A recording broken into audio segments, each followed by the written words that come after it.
Buenos días, vamos a dar inicio a la sesión 7 del seminario en línea Introducción a la Economía Ecológica Radical. Lo que vamos a abordar en esta sesión hace referencia a las alternativas al desarrollo y, como pueden ver, corresponde ya a la parte final que estamos haciendo en el seminario. 3 son los objetivos que vamos a abordar en esta ocasión.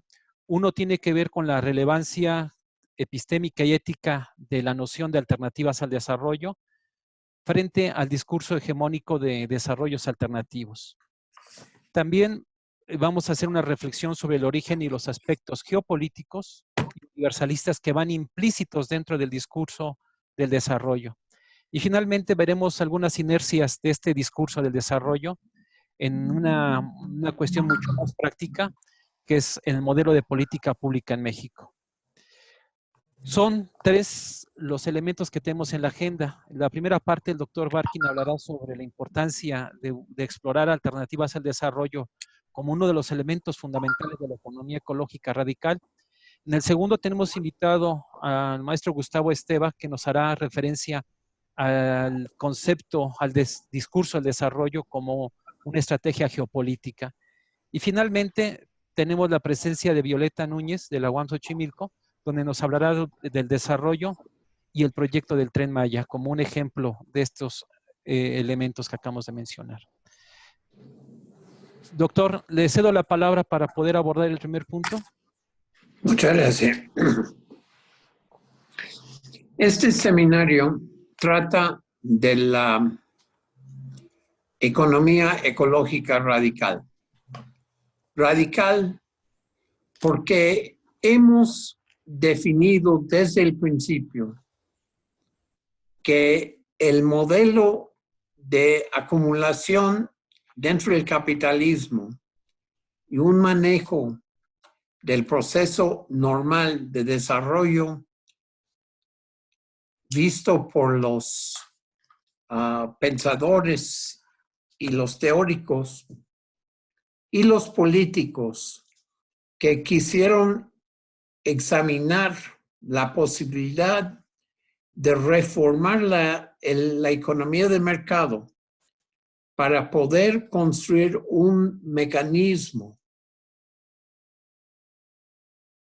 más sustentable, más de acorde con un uso benigno de la humanidad en su relación con el planeta, está resultando absolutamente inaceptable. A pesar de un enorme proceso de discusión de cómo son los mecanismos que la sociedad podría movilizar para reducir su impacto en el planeta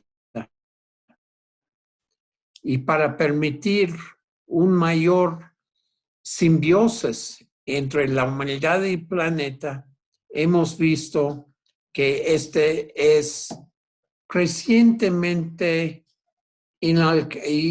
inaceptable.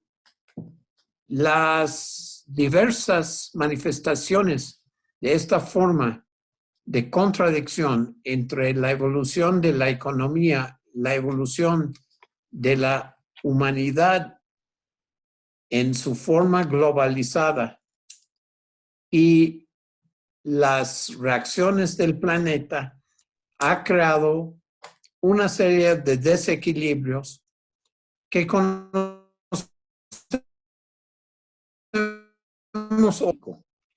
conocemos hoy también como pandémico.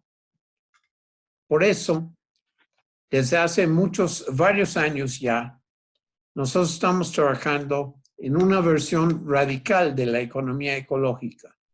Una versión que insiste que hay muchas formas alternativas, hay muchas formas diferentes de poder organizar la producción, de poder organizar la sociedad para que hubiera un mayor equilibrio entre las demandas de las diversas sociedades y el planeta y los múltiples ecosistemas del planeta. La economía ecológica radical en este sentido ofrece un modelo claramente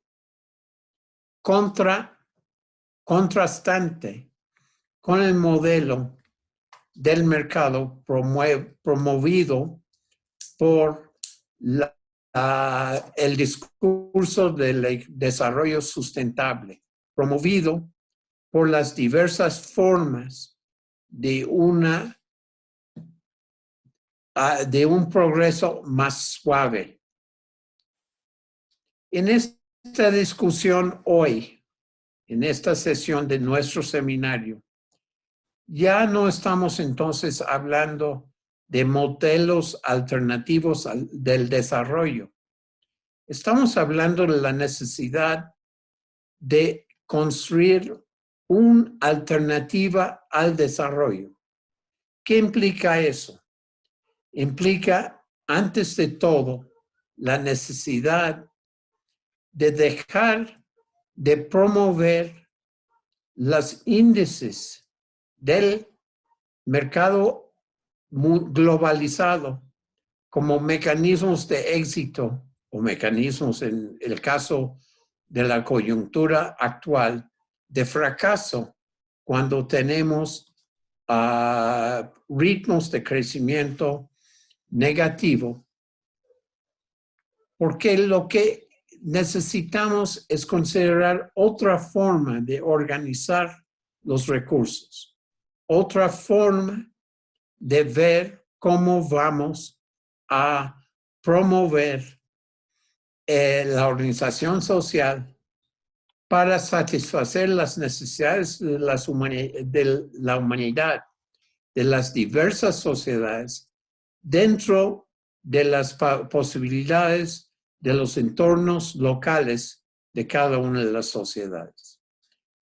Entonces, nosotros estamos construyendo a través de la economía ecológica radical un modelo que propone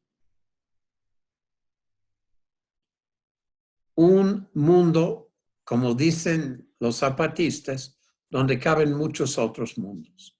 Una forma de organización productiva, una forma de conservación y enriquecimiento cultural que permite el florecimiento de las culturas para el gozo, para el bienestar de los distintos sociedades, de los miembros de las distintas sociedades a lo largo de y ancho del planeta. Lo realmente importante de esto, entonces, es que estamos dejando atrás, quisiéramos dejar de considerar la forma de juzgar nuestro éxito o nuestro fracaso en términos de ritmos de crecimiento, en términos de procesos de acumulación de capital y verlo mucho más en términos de bienestar, en términos de la relación entre al interior de las sociedades, la capacidad de las sociedades de unirse para formar alianzas y promover el bienestar colectivo. Este tipo de alternativa, entonces, la estamos construyendo a través de un marco teórico muy importante, pero también un marco teórico profundamente enraizado en la práctica de las comunidades. Veremos en las dos participaciones de nuestros visitantes, de nuestros expertos, una manera diferente de ver cómo examinar lo que está pasando y cómo cuestionar lo que el gobierno mexicano en este momento está tratando de hacer para promover un modelo de desarrollo. Vamos a escuchar entonces primero a Gustavo Esteban. Muchas gracias. Gracias, doctor. Bueno, entonces damos pauta a la participación de Gustavo Esteban. Gracias. Estamos en esta sección, en esta sesión del Seminario de Economía Ecológica Radical, donde estamos planteando la problemática de un término que a ti te has, no sé si tú eres el autor, pero estamos hablando de alternativas al desarrollo. Ajá. Entonces, lo que quisiéramos invitarte a hacer es una introducción al tema de alternativas al desarrollo. Y puedes empezar. Muy bien. En realidad, tomamos propiamente conciencia del asunto desde los años 70. Y esto implica que debemos confesar que durante por lo menos un par de décadas estuvimos muchos fascinados con el desarrollo. Quizás para explicar este rollo tenemos que considerar que en los años 40 el cine era el nuevo medio de diversión y todos corríamos a ver películas los fines de semana y las películas presentaban el modo norteamericano de vida como lo más cercano al paraíso. Cuando el presidente Truman ofrece compartir todos sus medios científicos y tecnológicos para que todos nosotros podamos vivir de esa manera, yo creo que esa fantasía atrapó nuestras cabezas y nuestros corazones. No solamente los líderes, no solamente las corporaciones, muchos de nosotros creímos que esa era una fantasía realizable y que era muy atractiva. Sí es cierto que nos interesó empezar a tener lo que ellos tenían. Debo mencionar algo de lo que pasaba en aquella época. En México se instala por primera vez Sears Roebuck. Estaba como a 15 minutos de mi casa y los fines de semana mis hermanos y yo íbamos a hacer un recorrido por los aparadores. No podíamos comprar nada, pero para verlos nada más, para ver todas las cosas que se vendían en esa nueva tienda, que estaba claramente distinta y superior a las tiendas tradicionales que habían traído los franceses 100 años antes a México. Con esto estoy subrayando anecdóticamente que realmente nos atrapó la imaginación y lo que parecía una locura, ser como los gringos, que era contra toda una experiencia nuestra anterior, pareció atractivo. Tener aquí todas las cosas que los gringos tenían. Empezamos a tener muchas dudas cuando empezamos a ver los efectos del desarrollo. Empezamos a ver lo que pasaba con el desarrollo. Cuando empieza en los años 70 y se empieza a hablar del desarrollo evasivo y empezamos a ver las consecuencias reales del desarrollo y empezamos a ver las imposibilidades de alcanzar esas condiciones de vida de los norteamericanos, es cuando empiezan a plantearse alternativas. La primera forma de las alternativas, yo creo, es lo que en 1976 formuló la Organización Internacional del Trabajo con su enfoque de las necesidades básicas. Lo que esto implicaba era algo muy simple. Si no van a poder desarrollarse, es decir, no van a poder llegar a tener el modo de vida norteamericano, por lo menos que se satisfagan sus necesidades básicas. Y esa debería ser la política general. Y llegaron a hacerse cálculos en cuanto a los miles de millones de dólares que se necesitaría para conseguir que todas las personas del mundo tuvieran satisfechas estas necesidades básicas, que incluyen, claro, algo de la alimentación, pero incluyen también la educación en términos convencionales y ortodoxos, y cosas como las necesidades de saneamiento, el flush toilet, el excusado inglés. Que toda la gente tuviera acceso a un excusado de ese tipo era considerado una necesidad básica y tenía un cálculo de cuánto costaba y parecía absolutamente viable. Yo creo que en los años 70 nos fuimos varias gentes de muchas partes considerando distintas alternativas, y cuando empezó la década de los 80, teníamos clara conciencia, primero, de que no existía ninguna posibilidad de que los pueblos que nos seguían llamando del tercer mundo pudiéramos alguna vez llegar a tener las condiciones de vida de los norteamericanos. Tener su consumo de energía por persona, tener su título universitario, tener su automóvil en la puerta de cada familia. Esto estaba perfectamente claro, pero esto provocó dos tipos de reacciones. Una reacción fue, y esta la conocemos muy bien y floreció esa década en México con toda claridad, fue la que nos dijeron, bueno, está bien, está claro, mi país nunca va a llegar a ese tipo de desarrollo, pero yo sí puedo llegar. Entonces yo me junto a las minorías desarrolladas y quiere decir que voy a tener todo el tipo de bienes que tienen los norteamericanos.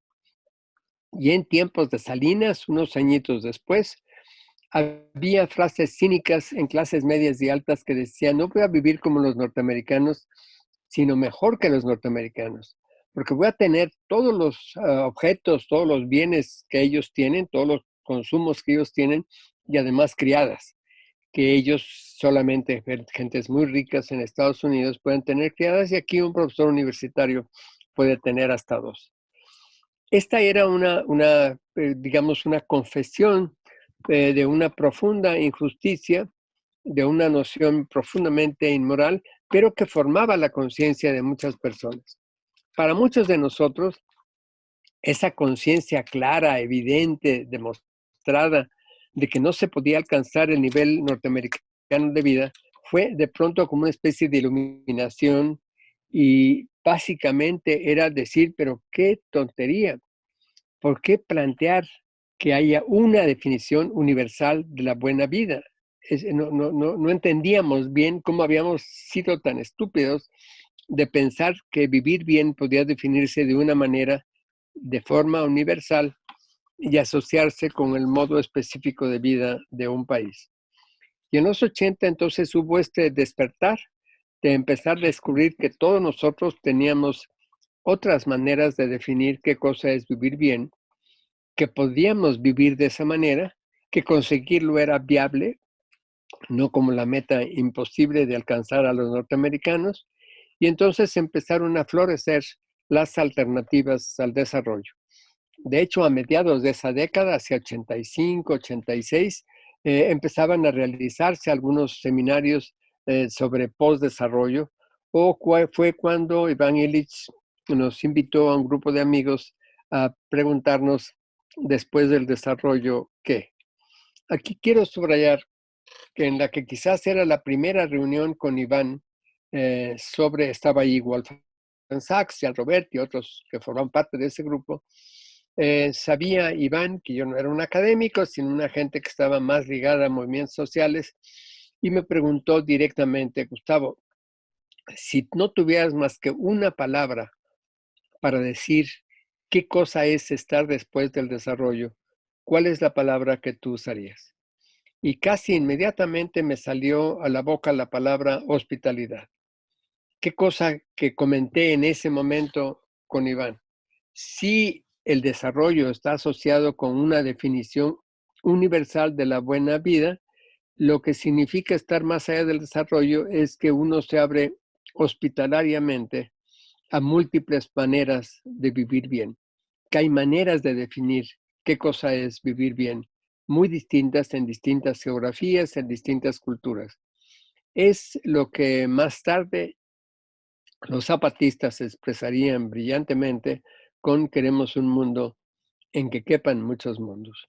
Esta es la definición que desde finales de los años 80 nos estábamos haciendo. No es un solo camino, no se trata de seguir por una sola ruta, se trata de avanzar en varias direcciones. Y esto implicaba, claro, una contradicción no solo con la noción dominante, los de arriba que seguían impulsando el desarrollo, sino implicaba también agentes a nuestro lado, era abandonar también la forma leninista de la definición del camino único, implicaba realmente empezar a escuchar a la gente de abajo, empezar a escuchar lo que ellos tenían como definición de qué cosa era vivir bien y empezar a escuchar distintos caminos para consolidar esa forma de vivir bien y defenderse de las imposiciones asociadas al desarrollo que seguían como de alguna manera siguen hasta hoy. Y quiero subrayar un elemento que me parece muy importante. Em, Todos sabemos del número enorme de migrantes mexicanos que van a Estados Unidos y Oaxaca tiene un gran número de personas en los Estados Unidos. Hay 300,000 oaxaqueños en California. Los mixtecos son el grupo étnico de mayor desarrollo en Nueva York, mayor crecimiento en Nueva York en los últimos 15 años. Hay muchos oaxaqueños allá y hay muchos oaxaqueños que regresan a sus comunidades. En mi experiencia, aunque obviamente hay excepciones, los oaxaqueños que regresan de los Estados Unidos después de haber pasado allí un año, 5 años, 30 años, regresan a sus comunidades y no llegan a tratar de imponer en sus comunidades el modo de vida norteamericano o a presumir que ellos viven a la manera norteamericana y los demás no. Traen sin duda cosas de allá. Algunas que resultan a veces que uno siente que pueden ser aberrantes. Ver a muchos compañeros en las comunidades que en lugar de sus lindos sombreros de petate tienen una gorra de béisbol. Hay muchas de estas cosas que circulan por nuestras comunidades, pero no es un modo de vida, no es una definición de qué cosa es vivir bien. Hay una serie de combinaciones, mezclas, extrapolaciones, etcétera, pero no es nada parecido a una definición del desarrollo que los compañeros que estuvieron allá y regresan a sus comunidades traigan consigo. Gustavo, ¿Sí? hace unos minutos hablaste del término hospitalidad. Sí. Unos años antes, cuando yo estuve trabajando en Cuernavaca, asistiendo con Iván Illich, se había acuñado el término convivialidad. ¿Cuál es la diferencia? ¿O hay una diferencia entre convivialidad y hospitalidad en este sentido? Sí. Yo creo que la hospitalidad implicaría estar abierto a distintas formas de vivir.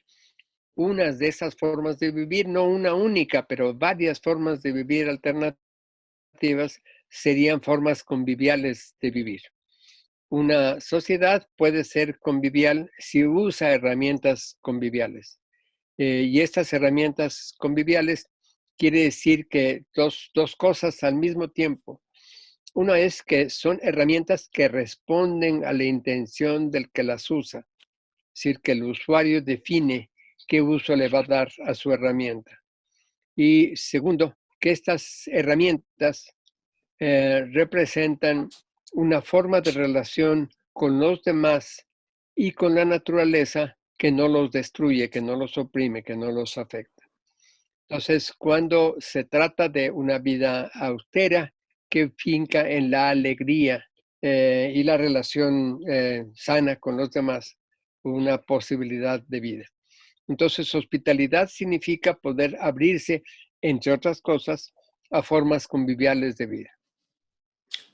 Muy bien. ¿Y cómo encaminas eso al término ahora que tú mismo estás identificado mucho contigo a escala mundial, a tal grado que tú has formado parte de un grupo impulsor del tapete global de alternativas? Yo creo que es un paso más allá. Finalmente, nosotros nos concentramos durante un par de décadas en el rollo del desarrollo, porque esa era el evangelio dominante, porque todas las políticas estaban empacadas en desarrollo, y no aclaramos suficientemente, está implícito con toda claridad, pero no está suficientemente claro en el diccionario del desarrollo, que lo que está asociado a ese desarrollo es el desarrollo capitalista. Entonces hay una nueva versión ya en el siglo actual en que no estamos luchando simplemente contra el desarrollo, sino a las formas actuales del régimen dominante. Y entonces estamos actuando más allá del desarrollo contra el estatismo, es decir, la operación centrada en el Estado y en la capacidad del Estado de conducir a la sociedad, contra el capitalismo, contra el sistema de castas en la India, contra el antropocentrismo, haciendo al hombre rey de la creación y dominador de la naturaleza. Y cuando estamos en ese camino nos damos cuenta que el centro de ese régimen dominante, la esencia, el carácter de ese régimen dominante, es sobre todo el patriarcado. Entonces nos declaramos en un régimen que ya no mencionamos siquiera la palabra desarrollo, sino que decimos oponerse al régimen dominante es oponerse a un régimen patriarcal, capitalista, estatista, antropocéntrico. Y entonces estamos planteándonos que han nacido ya y que están floreciendo en el mundo muchas alternativas a ese régimen dominante que rompen con él, que crean una posibilidad diferente y que hemos creado una cosa que le llamamos tejido global de alternativas, que trata de tejer estas alternativas que han surgido en el mundo entero. Aquí quisiera subrayar que si pensamos cómo caracterizamos una alternativa, ¿a qué le estamos llamando alternativa? Podemos ver por qué y cómo está más allá del desarrollo y de todo esto que decimos. Está más allá del desarrollo porque lo primero, lo más importante es suprimir toda jerarquía, el rasgo principal del patriarcado. Segundo, cuidado de la vida. El patriarcado se basa en la convicción de que las creaciones humanas son superiores a las naturales y que por lo tanto se puede destruir la vida. Hay un odio a la vida. Es, por ejemplo, lo que se hace al destruir semillas nativas para instalar las creaciones del señor Borlaug o de Monsanto. Es el segundo punto, aparte de esto, es decir, es primero, no jerarquía; segundo, cuidado de la vida en el centro de la organización social; tercero, espíritu de suficiencia, es decir, no la premisa de la escasez de la sociedad económica, sino tener solamente lo que es suficiente. El desarrollo y el capitalismo venían asociadas con un consumismo ilimitado y con la idea del crecimiento ilimitado de la economía y del consumo. En esto de alternativas estamos hablando de una noción de suficiencia. Tengo lo que es suficiente para vivir bien en mi propia definición de qué es. Y la tercera es la construcción autónoma, es decir, no depender del mercado o del Estado para poder tener esta forma propia de vivir bien. Tu práctica en estos meses, en estos años, no es solamente como un intelectual esclareciendo estas ideas, sino promoviendo las propias propuestas, las propias actividades que las comunidades están proponiendo como alternativas. ¿Podrías darnos un ejemplo de algo, de algunos de estos en tu propia actividad? Sin duda, aquí y más en México. yo diría, usamos el de promover, que es mover al otro. Más bien hemos estado hablando de conmovernos, de movernos junto con los demás. Y lo que esto significa es haber estado claramente trabajando junto con ellos, sobre todo con comunidades indígenas, pero también con barrios urbanos y con otras maneras. Hemos estado tratando de aprender junto con ellos cómo se vive bien de otra manera. Quisiera, perdón, ya se fue la imagen. Quiero saber si todavía esto está funcionando. Ya. Entonces, quisiera, quizás uno de los mejores ejemplos puede ser saltándonos hasta el COVID-19. La mayor parte de las comunidades de Oaxaca cerraron por completo la comunidad. No dejan entrar a nadie, ni siquiera familiares del pueblo. Si llega alguien de Estados Unidos o de la Ciudad de México que es familiar del pueblo, le dicen, perdona manito, pero tienes que quedarte fuera y solo después de una cuarentena controlada vamos a poder dejarte entrar. Están realmente cerrados. Pero dentro, ¿qué está pasando? Te puedo dar nombres de pueblos donde están creando ahí dentro algo sumamente interesante. No están confinados, están tomando algunas precauciones, están preocupados de la gente vulnerable, de los viejos, de la gente que tiene problemas de salud. Están muy ocupados. Esto es algo que es mi experiencia de todos estos años, muy ocupados de su propia comida. Están viendo cómo producen su propia comida o cómo llegan a arreglos con sus vecinos para complementarse y para realizar intercambios que les permitan comer bien de ahora en adelante. Me parece excepcionalmente interesante, algo por lo que trabajamos muchos años sin mucho éxito y que gracias al famoso virus está lográndose. Desde hace 6 semanas, en muchas comunidades de Oaxaca no pueden entrar Coca-Cola ni Bimbo, ni la demás comida chatarra. De pronto tienen que enfrentar cómo curarse de esa adicción y lo están haciendo con mucha sensatez, apelando a remedios tradicionales y a formas tradicionales de enfrentar las adicciones. Sí, lo que se da, lo que se ve, lo que estoy viendo todos los días es la posibilidad de una construcción autónoma que lleva a formas distintas de vivir, de buen vivir, de la manera adecuada de vivir en las comunidades de acuerdo con sus condiciones, con sus geografías, con sus contextos y desde luego con sus contradicciones. Doctor, Sí, sí, sí, quería ver si los que están dentro del seminario quisieran hacer 2 o 3 comentarios y como una especie de ronda para que diera oportunidad al maestro de hacer comentarios. Yo tengo 2 elementos. Uno, aquí había una serie de propuestas en los 80s, por ejemplo, Stavenhagen, otros, que le ponían algunos adjetivos al desarrollo. Lo que se está planteando es la importancia de desterrar el término, es decir, el término, desde el mismo término ya lleva un mal. Y la otra, hace un año creo que participó en un evento sobre decrecimiento. El decrecimiento bajo la perspectiva en el foro que hubo, donde participaron, ¿se podría considerar como una alternativa al desarrollo? Es esto. No sé si alguien más puede alzar la mano, quiere hacer un comentario para hacer una ronda.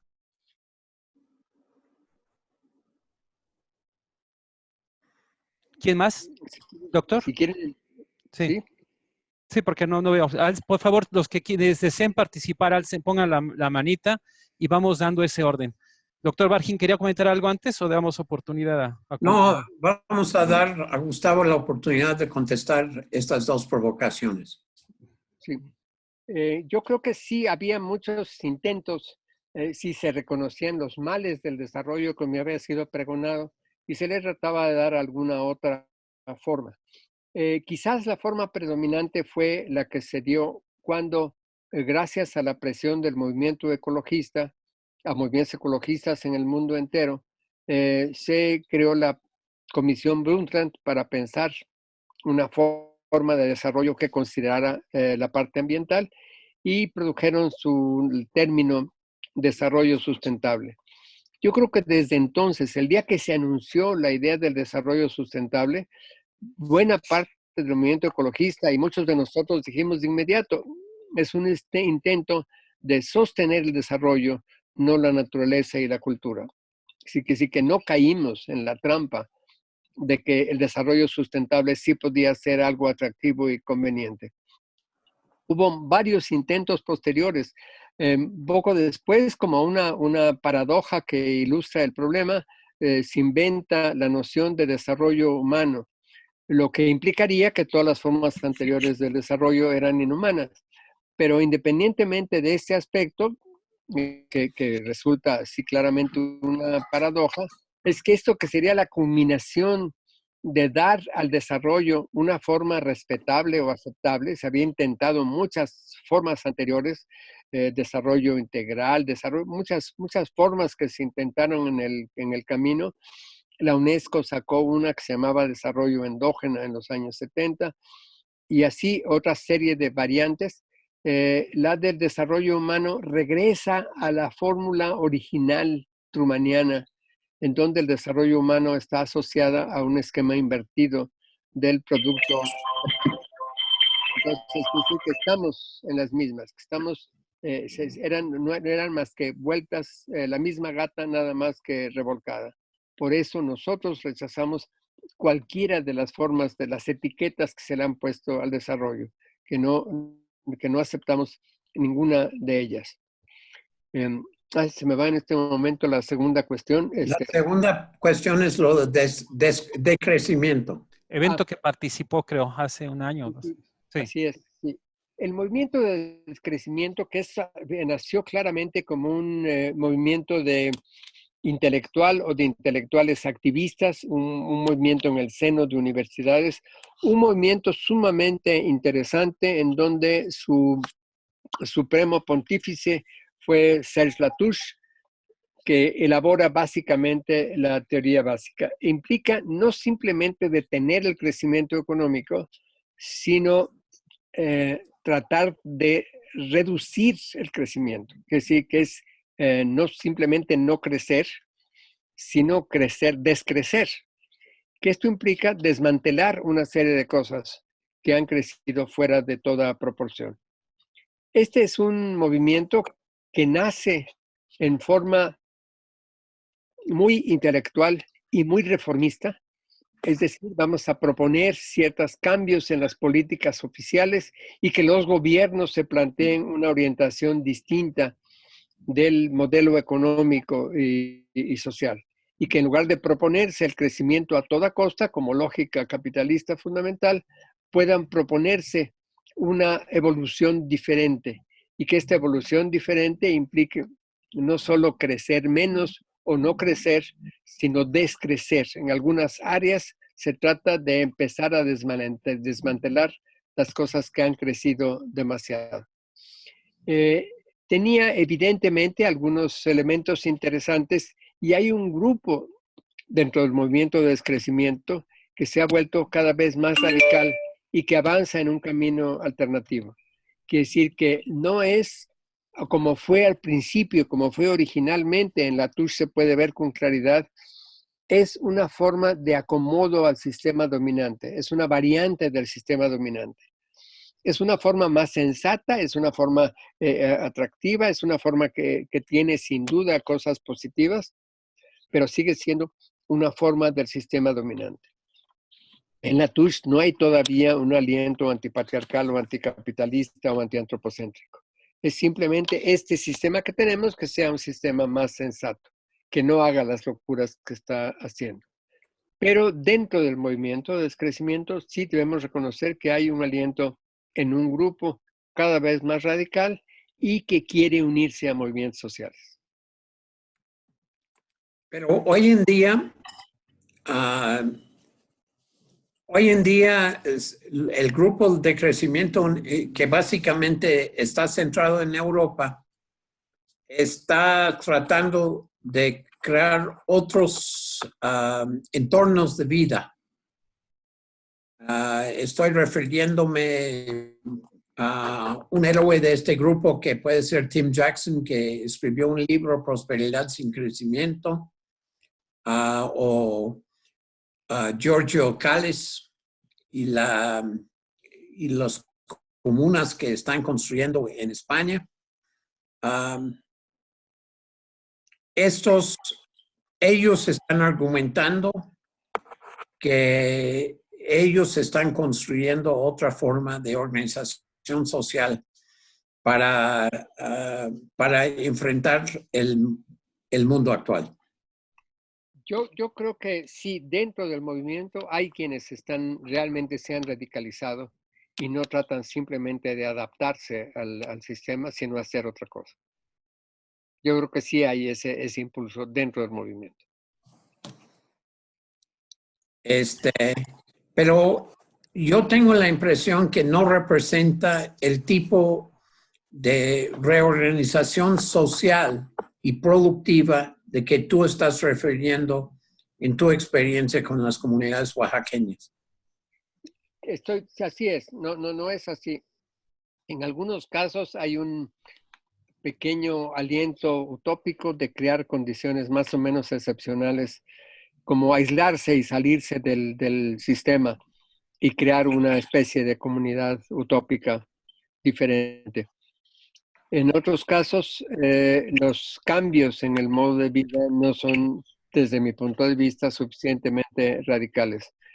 Cuando estamos hablando de estas comunidades de Oaxaca y que podríamos multiplicar la experiencia y los ejemplos en muchas partes, podríamos decir que sí es un esfuerzo muy, muy claro que lleva más lejos el no tradicional e histórico al régimen que desde afuera se ha tratado de imponer, desde tiempos coloniales con el Estado mexicano y en todas sus modalidades, hasta la modalidad del desarrollo.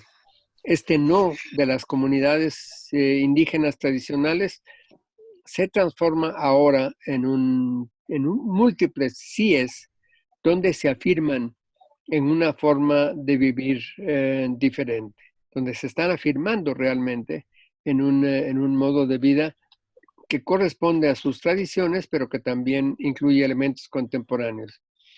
Aquí quisiera agregar un elemento. En Unitierra, hace aproximadamente 3 años, nos empezamos a plantear una iniciativa, un proyecto que se inventó en el Valle del Cauca, en Colombia, con Arturo Escobar. Estábamos ahí visitando algunas de estas experiencias maravillosas que realiza la gente.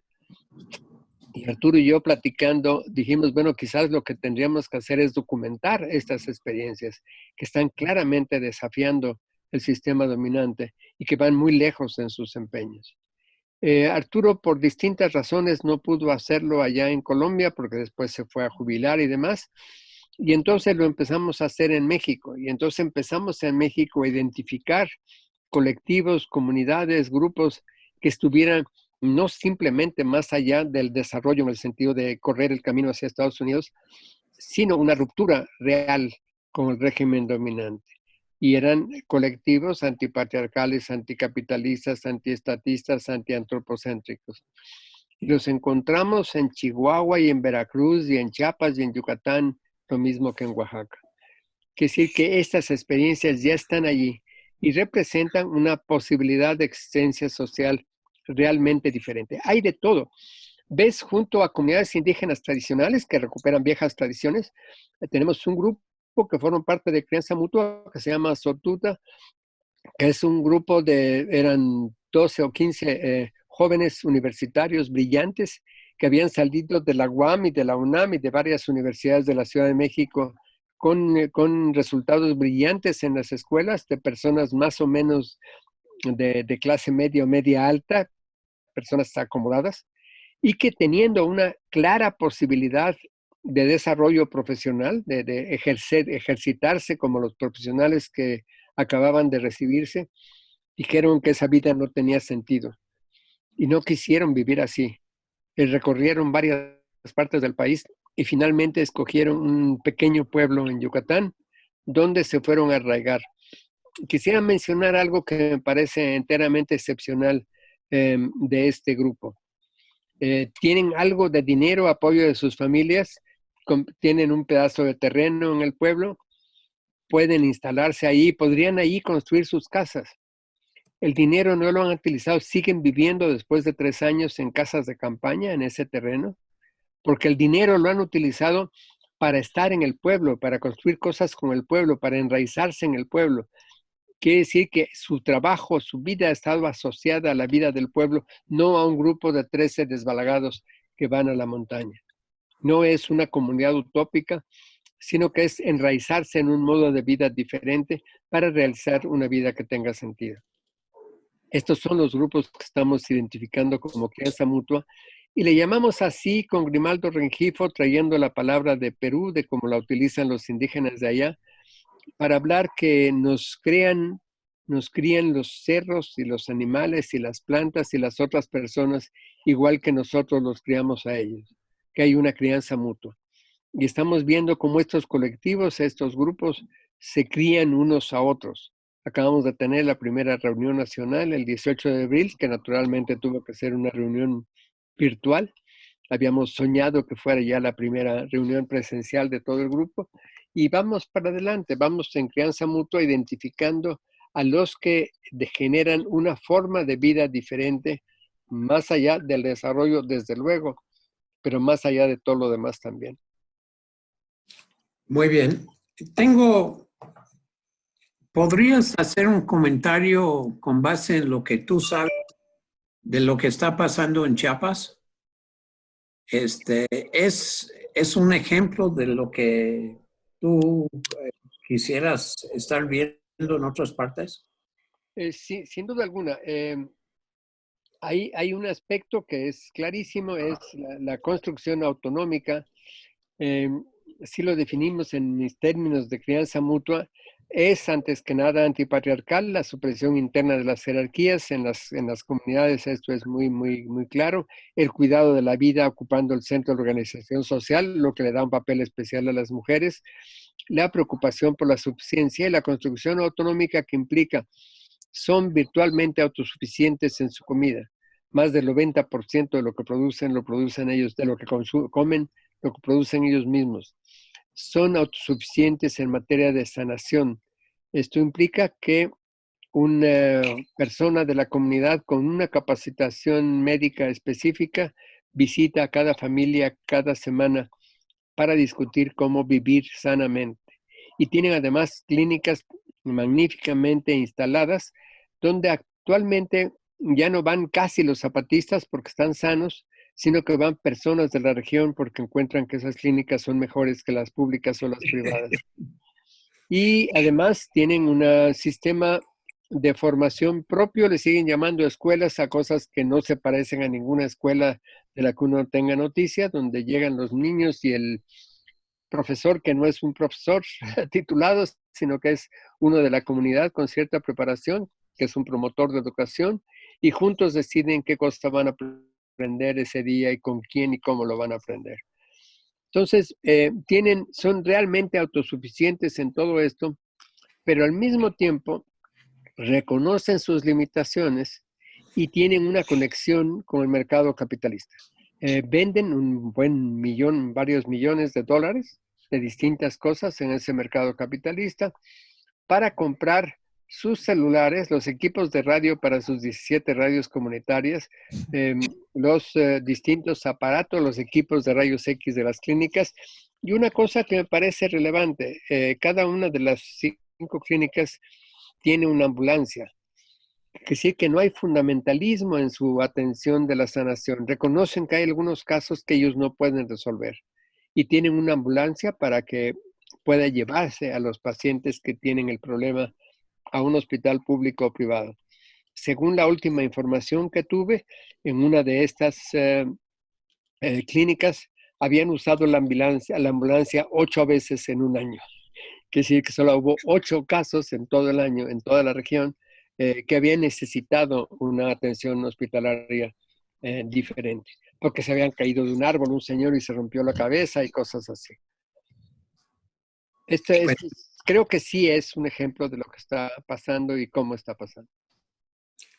Para ir cerrando, hoy estamos el 11 de mayo y hace 2 días fue asesinado un joven defensor del medio ambiente allá en Oaxaca. A mi manera de ver, ese es un reflejo complicado de 2 cosas. Uno, del éxito en el sentido de la capacidad de los defensores de la naturaleza, como lo están nombrando a este joven Eugene Roy Martínez, pero por el otro lado es un reflejo de la extraordinaria profundidad de una lucha social. En otros tiempos se hubiera llamado lucha de clases, pero aquí no estamos hablando de una clase confrontada con otros, sino una sociedad confrontada con otra. ¿Cuál es tu apreciación de la naturaleza de esta confrontación social en el cual tú estás en medio, en cierta forma? Claramente, es decir, existe una multitud de asociaciones para la defensa del territorio en Oaxaca, muchas de ellas con enorme éxito, que están demostrando que una comunidad sola no puede hacerlo. Y yo diría una cosa que me parece muy importante. Muchas de las comunidades que resisten una minera, que resisten una concesión que les viene a quitar su agua o su tierra, se dieron cuenta muy pronto que si solo dicen que no a la minera, van a perder más temprano que tarde. Que la minera va a seducir a la gente, va a comprar al presidente municipal, va a ofrecer empleos, va a ofrecer una serie de cosas y al rato pierden y se acepta la minera.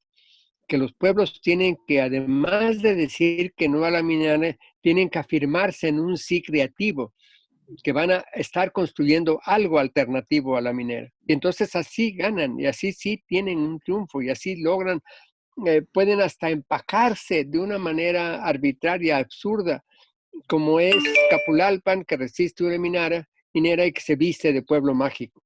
En realidad no quieren ser pueblo mágico, eran ya un pueblo mágico, pero se visten porque así logran obtener ciertas protecciones y ciertos recursos que les sirven para su propio proyecto. Entonces hay comunidades que están resistiendo.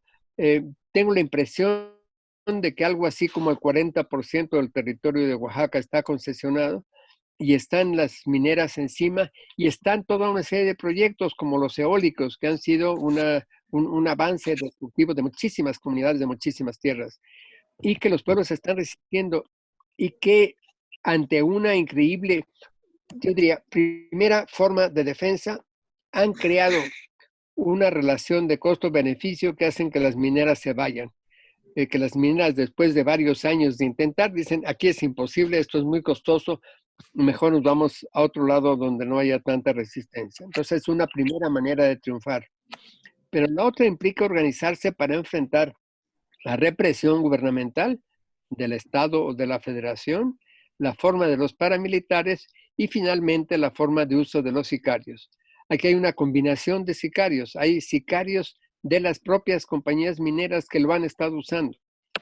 Mineras o eólicas o cualquiera de ellas. Es decir, cualquiera de estas empresas transnacionales que tratan de invertir en Oaxaca y que invaden los territorios y los modos de vida de la gente.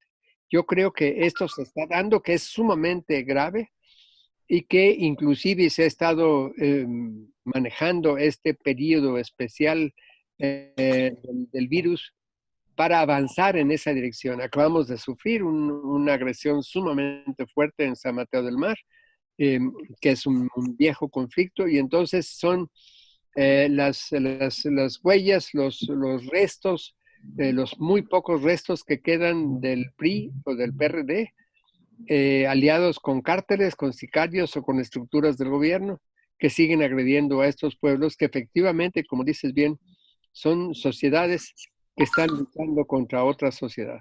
Es una sociedad nueva que ya se creó allí, que a veces logra negociar y logra acuerdos en negociaciones complicadísimas con las instancias del Estado.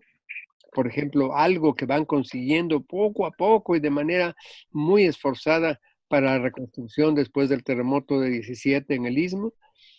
A veces logran acuerdos que implican una forma de imponer la forma del pueblo a la forma definida burocráticamente, y a veces es la confrontación y la defensa a ultranza de lo que son.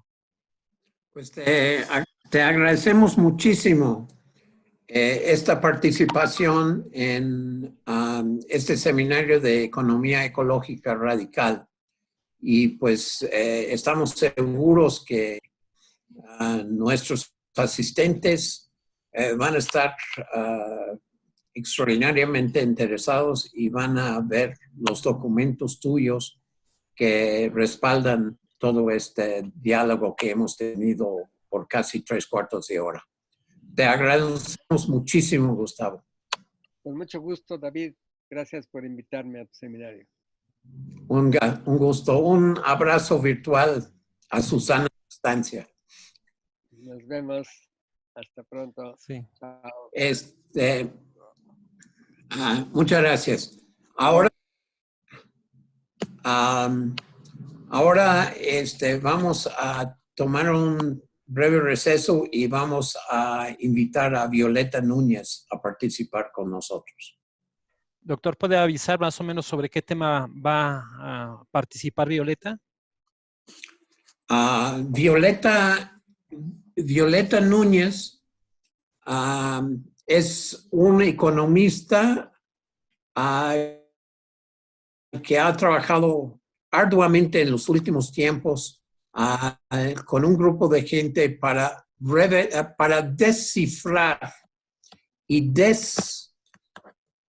desropar, por así decirlo, desnudar las diferencias entre la visión estatal del Tren Maya y la visión comunitaria de este proyecto que abarca 5 estados. Pero su visión del extractivismo, de las diversas formas, de la profundidad del extractivismo en tratar de transformar la naturaleza de nuestra sociedad, es un trabajo que remonta a mucho tiempo atrás. Y pues está muy interesante y yo estoy seguro que ella tendrá para introducirlo una presentación. Pues tenemos el gusto de que nos está participando con nosotros Violeta Núñez. Es profesora de Economía de la Universidad Autónoma en su unidad Xochimilco y es una mujer que en el último periodo ha tomado un rol activo en la discusión sobre el Tren Maya, sobre el proyecto, el megaproyecto del Tren Maya. Ella ha participado en diversos foros patrocinados por CONACYT, por Semarnat y por distintos grupos, y ha explicado con bastante claridad, como lo vamos a ver, cuáles son los puntos de contienda. Pero quisiera simplemente mencionar que Violeta también ha tenido un papel muy importante en toda su trayectoria académica de analizar críticamente el papel de la expansión del capitalismo en diversas formas de extractivismo.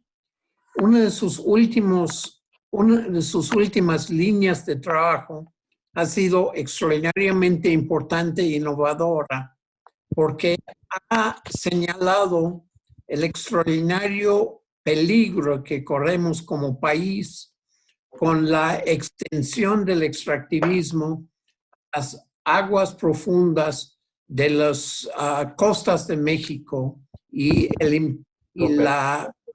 la implicación que este ha tenido para el bienestar no solamente de los pueblos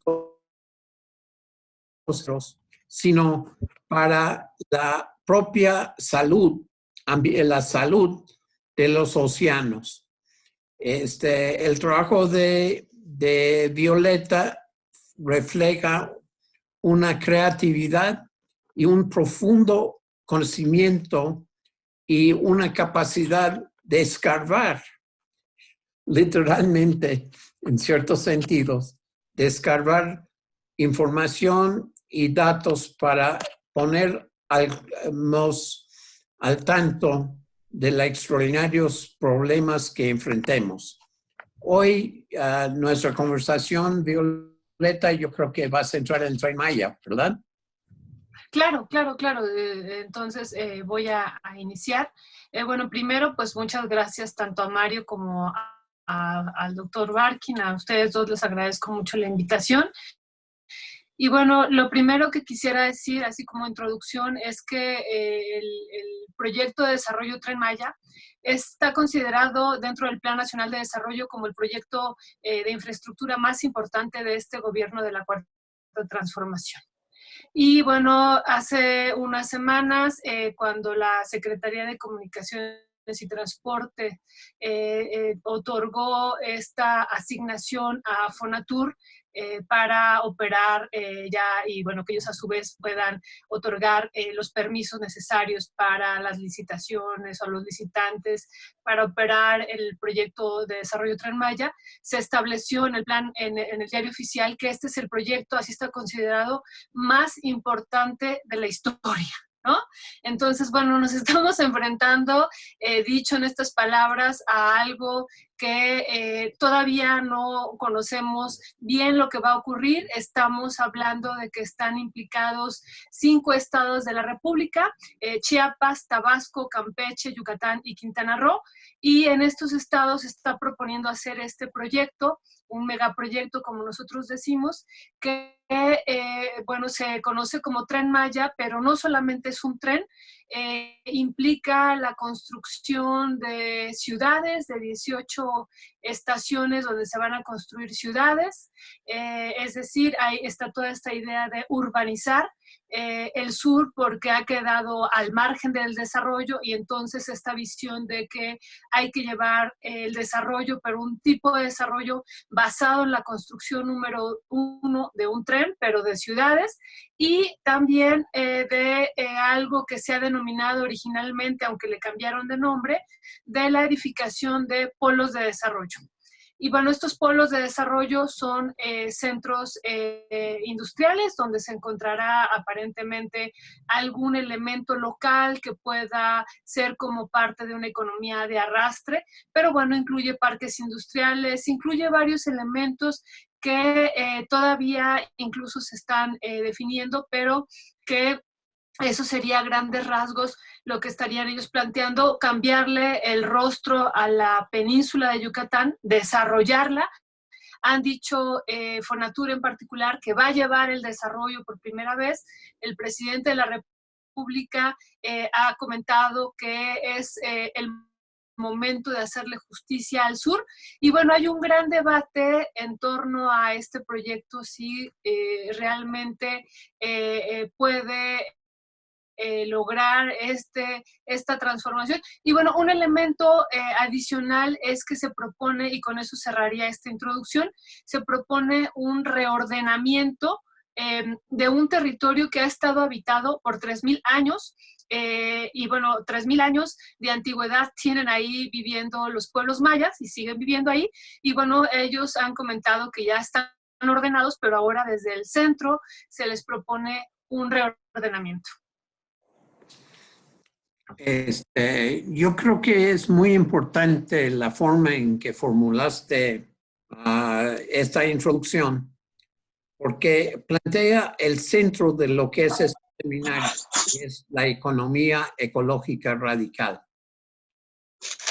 Entonces, tú hiciste muy, muy claro la diferencia, la confrontación entre la visión de desarrollo, es decir, el proyecto de desarrollo más importante en la historia de México, creo que es lo que dice en el diario oficial que citaste, y tú estás planteando en tu trabajo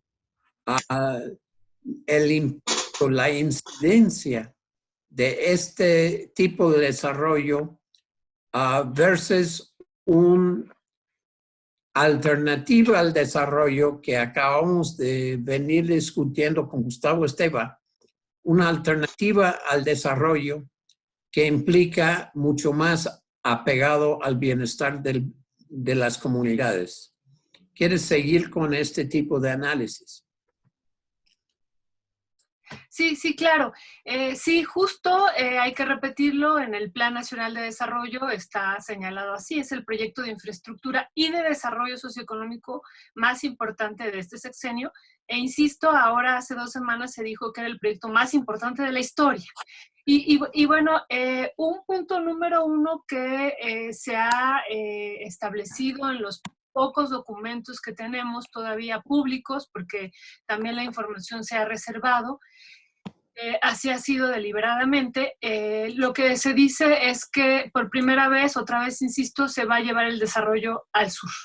Pero nosotros hemos estado cuestionando, digo nosotros porque hemos estado trabajando en varios equipos de investigación y hemos estado cuestionando qué desarrollo están proponiendo o qué entienden por desarrollo, ¿no? Así es. Este es el elemento central. ¿Qué entiende Fonatur? Aquí insistiría yo que Fonatur es la entidad responsable de este gobierno del proyecto de desarrollo Tren Maya. Y bueno, ¿qué entiende Fonatur por desarrollo? Y bueno, lo que vemos a partir de lo que conocemos y de lo que ya empezó a instrumentarse, es que Fonatur entiende como desarrollo este modelo de urbanización que tiene que ver con un tipo de modernidad específica que está planteado en número 1, centrado en la ciudad, ¿no? O sea, porque lo primero que dice Fonatur en los primeros documentos que hay o en las primeras láminas que empieza a circular hace un año, año y medio, es que, bueno, el sur no estaba urbanizado, o sea, aparte de que no estaba desarrollado, no estaba urbanizado, o no está urbanizado desde la perspectiva de Fonatur, ¿no? Y entonces sacaba el índice de urbanidad de toda la República y decía, en promedio, el sur ha quedado muy lejos del promedio nacional. Entonces, lo que tenemos que hacer es urbanizar este sur también, ¿no? Si quieren, después les comparto estas imágenes que, bueno, se van a quedar para la historia, ¿no? Se van a quedar para la historia porque, bueno, pretenden ellos transformar este territorio y, bueno, parece que no hay nada que lo pare. Con esta idea, primero, insistiría de modernidad, o sea, poniendo el centro en la ciudad. Eso es el número 1, ¿no? Número 2, no considerando el desarrollo que han propuesto ya varios pueblos desde el sur desde hace varios años, no lo consideran, nunca hubo pues un proceso, digámoslo así, de consulta que dijera, a ver, ¿qué desarrollo estamos proponiendo nosotros desde el centro? ¿Qué desarrollo están proponiendo ustedes? Y hagamos un diálogo, ¿no? ¿Qué entendemos, qué entienden ustedes por desarrollo? ¿Qué quieren, no? ¿Qué necesitan? Y entonces lo que se planteó es, ustedes necesitan esto es el desarrollo, y entonces llevémoslo a cabo, ¿no? Entonces, eso sería el punto número 1. No hubo un diálogo, varios de ellos han dicho, por ejemplo, yo siempre cito a Ever Uck, y él ha expresado en varias ocasiones, ¿quién nos preguntó si necesitábamos un tren? ¿Y por qué nos quieren reordenar si llevamos, insisto, este dato que él da, llevamos 3,000 años ordenados nosotros como mayas? Entonces, ¿por qué nos quieren imponer un desarrollo nombrado como un tren y ciudades y polos de desarrollo si nosotros no necesitamos eso? Pero además de que no necesitamos eso, no nos preguntaron, no nos consultaron. Entonces, esa sería una segunda intervención que tendría, que el desarrollo desde la visión dominante consiste en estos elementos de una modernidad específica, en una modernidad capitalista basada en la ciudad, y sobre todo en un territorio, que eso hay que insistirlo mucho, en un territorio que sigue siendo sumamente rural, ¿no? Hay que decir que hay más de 5,000 ejidos y comunidades agrarias, la mayoría son ejidos en este territorio, y hay 12 millones de hectáreas que están en propiedad social todavía. Más o menos, en promedio, es el 60% del territorio donde se va a construir el Tren Maya, son territorios agrarios. Y bueno, la idea ahora es pues transformar esos territorios agrarios, porque desde esta visión es atraso. Entonces, esta visión de estos territorios, pero además de la presencia de los pueblos indígenas, que son los que tienen la propiedad social en su mayoría, bueno, no solamente hay pueblos mayas, están los otros pueblos mayenses que hemos contabilizado, son 25 pueblos originarios distintos, y bueno, desde la visión de desarrollo, con eso sintetizaría y concluiría esta parte, diría que la visión de desarrollo es pues transformar, modificar esto que podría ser considerado como atrasado, y que entonces esa es la idea central de ellos. Muchas gracias. Tú has participado en varias mesas redondas donde muchos de los pueblos mayenses han tenido voz. Me llama particularmente la atención varios de ellos donde el trasfondo es qué es desarrollo, cuál es la visión mayense de los pueblos. Ellos tendrían una propuesta de cómo se debe avanzar de aquí en adelante si hubiera una consulta verdadera. Quizás para contestar eso te pido que explicas a nuestro auditorio qué es exactamente consulta según los términos internacionales. Y otro punto importante, porque por este auditorio universitario, si podrías comentar sobre la naturaleza de ciencia mismo. ¿Qué es el paradigma de ciencia que está en contraposición en este momento? Tú, en diversas formas en que hemos interactuado, lo muestras muy claramente y sería bueno que este auditorio tuviera tu posición. Sí, muy bien. Gracias. Bueno, lo primero que diría es que esta es una pregunta muy importante, ¿no? Siempre ha sido la pregunta recurrente en los espacios donde hemos tenido la oportunidad de participar, es, ustedes se oponen, o sea, incluso les han dicho a varios compañeros en la península, ustedes se oponen al desarrollo. ¿O qué es lo que están planteando? Y si se oponen al desarrollo, ¿cuál sería la propuesta alternativa? Y bueno, lo que ellos han contestado es, oigan, espérense, nosotros no nos oponemos al desarrollo. Ustedes nos dicen que desde el centro nos van a traer el desarrollo. Y el desarrollo que ustedes proponen es este tren, estas ciudades, estos pueblos de desarrollo. Y bueno, nosotros tenemos otras propuestas, ¿no? Que incluso han sido en algún momento cuestionadas por ellos mismos ya durante varios años, si realmente le llaman desarrollo o no, ¿no? Porque bueno, sabemos que el desarrollo, pues finalmente, junto con el crecimiento, pues han sido toda una construcción histórica del capitalismo, ¿no? Con esta idea de, bueno, el Producto Interno Bruto tiene que crecer a determinado porcentaje y después va a haber eso se va a traducir en desarrollo. Y bueno, lo que hemos visto y lo que realmente ha quedado claro es que pues, por ejemplo, para que todos creciéramos a tasas como las que ha crecido ya durante varios años China, pues necesitaríamos varios planetas, ¿no? Se han hecho varios cálculos. ¿Por qué? Porque se necesitaría una gran cantidad de recursos naturales. Se han hecho cálculos si se necesitarían 8 planetas, 15. ¿Cuántos planetas se necesitarían si todos los países en el mundo creciéramos a una tasa del 7-8%? Sería insuficiente el planeta por el límite de los recursos naturales, ¿no? Simplemente, y y además habría que pensar en la devastación ambiental que habría, ¿no?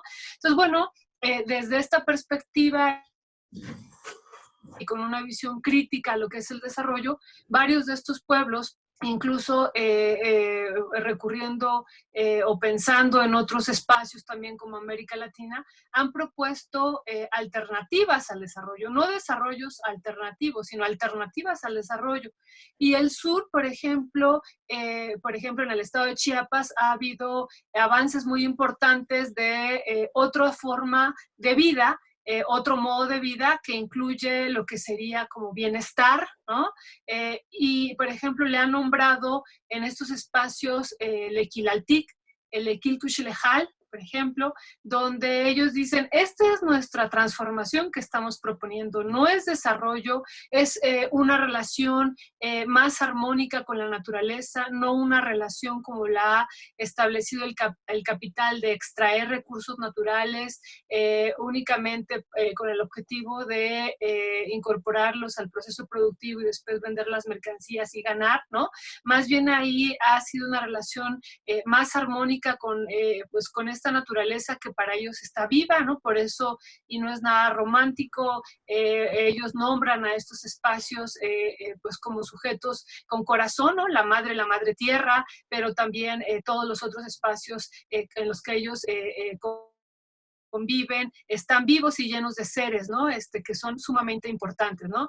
En el inframundo, donde se encuentran, por ejemplo, los minerales, el petróleo, pues ahí viven, por ejemplo, sus muertos, pero sus muertos no están muertos, ¿no? Están llenos de vida, e incluso hay algunos testimonios que recoge muy bien Carlos Lenkerdorf, cuando vivió 20 años con los Tojalabales, cómo este espacio del inframundo era habitado por los altzilales, y altzil significa corazón en maya tojolabal, ¿no? O sea, es decir, estos muertos siguen vivos, ¿no?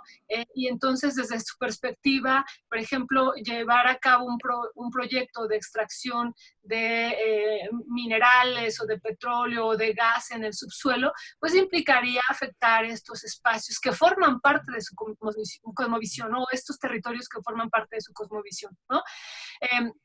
Entonces, por un lado sería esta propuesta de que ellos pudieran seguir relacionándose de manera más armónica con la naturaleza, pero también otro elemento como muy, muy importante es seguir con que forma parte de esto, este modo de vida, por ejemplo, de relación con la tierra. Estoy pensando en el sistema Milpa, que ellos siguen practicando de manera importante en el sur de la República, y que ese espacio de la milpa, pues es un espacio hoy más que nunca se vuelve vital frente a la crisis económica. Es decir, si realmente el gobierno quisiera rescatar estos espacios y pensar que va a sacar de la recesión económica el Tren Maya a México y va a superarlo construyéndolo, o va a contribuir a superar la crisis y la recesión económica, realmente lo que se tendría que estar fortaleciendo desde mi perspectiva es todo el sistema Milpa, ¿no? Porque permite que los pueblos se alimenten, pero además se alimenten bien, ¿no? O sea, lo que vemos ahora es terrible. Una gran parte de la población está muriendo del coronavirus, pero producto de una mala alimentación industrializada. Y bueno, lo que vemos con este sistema Milpa, que insisto, ahí debería de estar ahorita el centro, el gobierno debería de estar empeñado y volcado en todo el país donde se construye donde se sigue practicando el sistema, en protegerlo, porque además de aportar elementos sanos y de una gran diversidad de alimentos a los cuerpos, ¿no?, de los hombres y mujeres, pensando ahí en las mayas, en este territorio, pues garantiza que se alimenten, garantiza pues parte de su alimentación.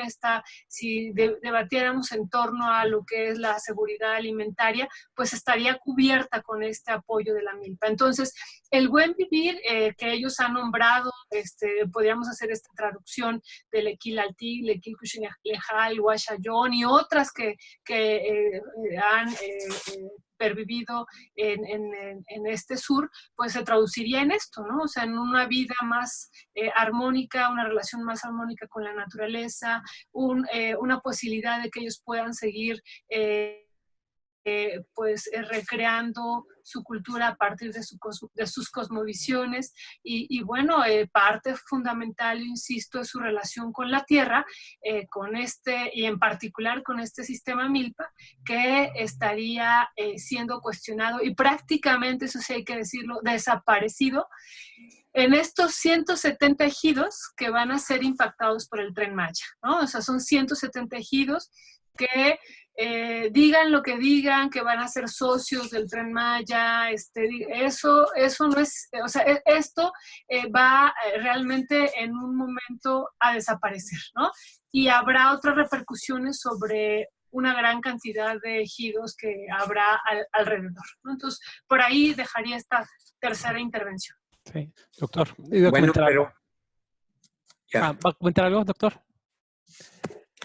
Vete. Sí, lo que quería yo también traer a colación y que tiene que ver, ya lo comentó Violeta, el debate que estamos hablando de alternativas al desarrollo, pero hay un elemento que también llamó la atención en su artículo del 3 de mayo. Entonces, Violeta, ¿dónde te salió la idea de poner ese título al artículo y si lo puedes comentar a los estudiantes que están ahorita participando? Pues dile el título. Violeta lo sabe. El de... ¿Por qué pues, dar argumentos? Sí, Sí. sí, ¿por qué dar argumentos a la derecha, no? Sí. Sí, sí. Sí, bueno, esto de este artículo a lo mejor ya va en otro sentido que me gustaría ahorita comentarlo. Lo primero que diría Mario es que, bueno, este proyecto que ya está en marcha ya físicamente, ¿no? Antes lo teníamos en papel, ahora ya está en marcha. El 30 de abril dio inicio el proyecto ya de manera práctica. Una vez que se aprobaron los consorcios ganadores o que se dieron a conocer, ¿no? Lo primero que hay que decir es que es un proyecto que inicia sin una manifestación de impacto ambiental. No tiene una manifestación de impacto ambiental. Entonces, esta es una situación grave.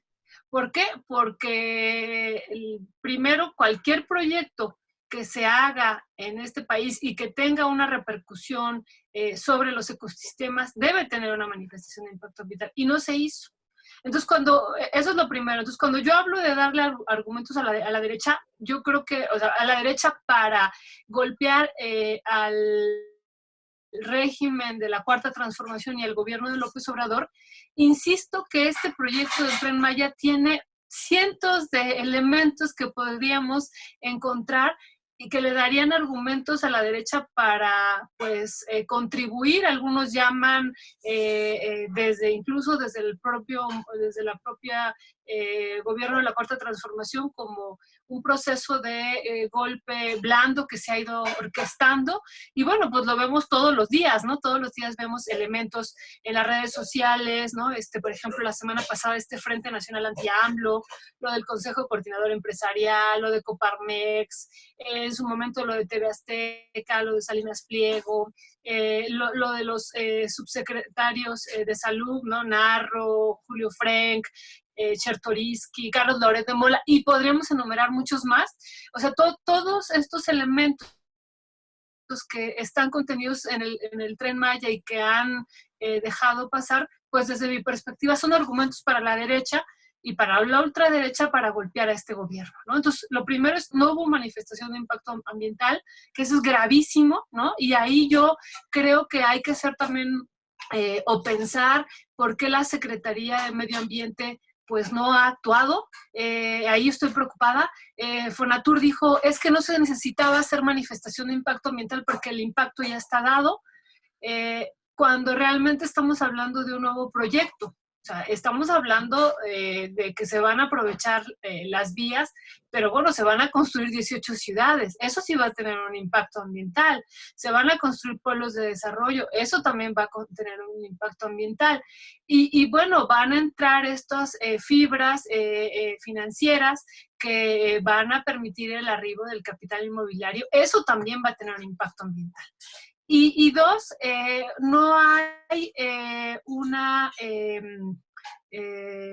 bueno, además de la manifestación de impacto ambiental, no hay un cuestionamiento fuerte, incluso por la ONU, el Alto Comisionado de las Naciones Unidas, de la consulta. Se hizo una consulta indígena. Sabemos que por el convenio 169 el gobierno mexicano está obligado a hacer una consulta indígena.